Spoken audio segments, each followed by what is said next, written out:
We are here at the FIDE Grand Swiss catching up with Hans Niemann again. Hans, we're at the middle of the tournament, tomorrow's a rest day. How do you assess your performance so far?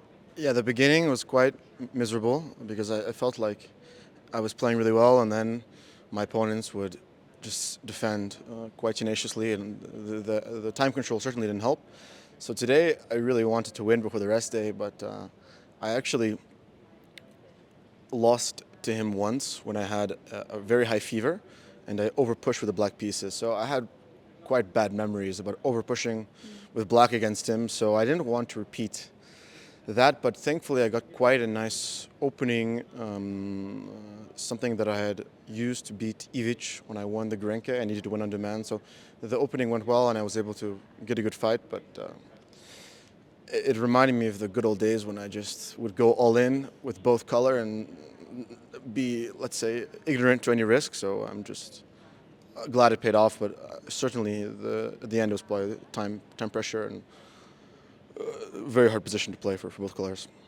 What has changed since then? Maturity or something specifically you worked on in your chess? Well, the line that I played against him the last time was a bit more risky. The Najdorf was certainly more principled. But I guess after he won that game, he was ambitious. So usually when you're black and you're playing against an opponent that lacks ambition, it's quite hard to win. But he was quite ambitious. We took our chances, but even at the last moment when I played knight g4, I was quite concerned. I could have bailed out with the draw with actually rook takes a3, which is quite a funny idea because if he takes queen takes a3, he can't go to d2 because knight f3 check. And if he includes queen d8, I just play king h7, he can't go to d2 because knight c4. So I almost bailed out, but after knight g4, I calculated everything, and it seemed very difficult for him to defend. What about your overall performance over these 6 rounds? How do you assess that and how do you feel for the next half of the event? I think other than the blunder in the first game against Uzbekistan, which which was quite insane, but other than that, I've played very solid chess. Like I haven't had any losing positions. I haven't really had a much worse position in any game. So I think I've been very stable, which is good. I remember the last Grand Swiss I played, I was incredibly unstable. I started with a win, I lost, and then I won 2 games in a row, and then I lost in 2 games. So I think stability in this type of long tournament is important to sort of maintain stamina towards the end, because a loss can tilt you. So I think the performance is very good. +2, 5 games, 3 whites. It's a decent position.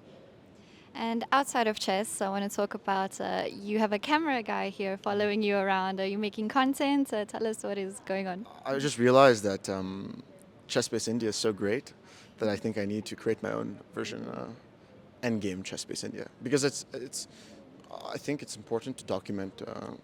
I want to document the journey and help show my perspective more. I have to fight against the chess mafia's media empire.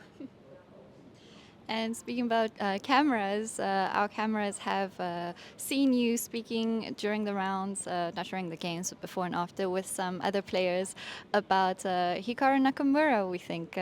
Would you like to share your thoughts on that? Yeah, but if you don't know, you should check out his collage videos on his YouTube channel about me. It's quite extensive.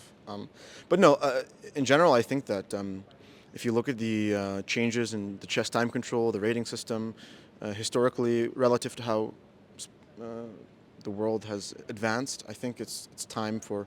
I think first of all you need rating decay. I think the rating system, which allows, for example, Vishy Anand, who's an amazing player, but for him to maintain his rating playing 5-10 games a year, I don't think that's appropriate.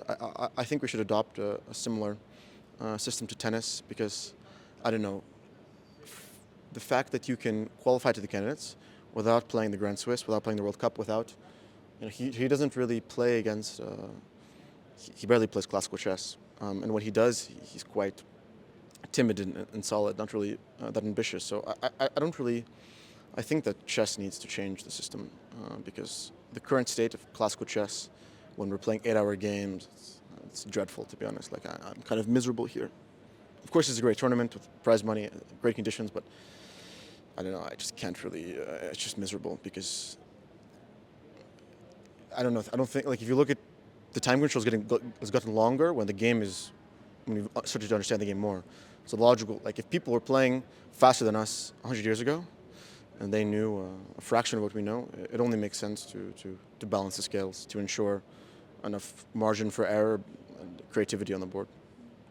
Well, you have a rest day tomorrow at least that you can do recover a bit and come back for the second half strong again. Good luck, Hans. Thank you for joining us. Thank you.